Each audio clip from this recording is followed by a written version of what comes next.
የሆነ ጭንቀቶች የማይፈቱትን ተጨንቀን ተጠበን መለወጥ ያልቻልናቸውን ነገሮች አላህ በእስትግፋር ይለውጣቸዋል።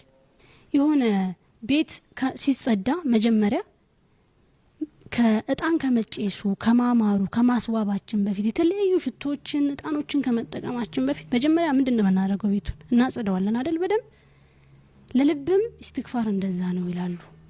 እስትግፋር መጀመሪያ ይጠርጋል። ልብ ላይ ያሉ ቆሻሻዎችን ጥርግ አድርጎ ካወጣ በኋላ ነው ተህሊል ተህሚድ የምንላቸው ነገሮች መግባት ያለባቸው። ልክ እነሱ ማስዋቢያ ሽታዎች ናቸው፣ እጣኖች ናቸው። መጀመሪያ ልብ መጥራት አለበት፣ መጠረግ አለበት። ያንን የሚጠርገው ማን ነው? እስትግፋር ነው። እስትግፋርን ስናደርግ እንማራለን፣ የፈለግናቸውን ነገሮች በሙሉ እናገኛለን፣ ሀጃዎቻችን ይወጣሉ፣ ከጭንቀት እንድናለን። ስለዚህ እስትግፋርን ከአላህ Subhanahu Wa Ta'ala ከመማሩን በላይ እነዚህን ትረፋቶች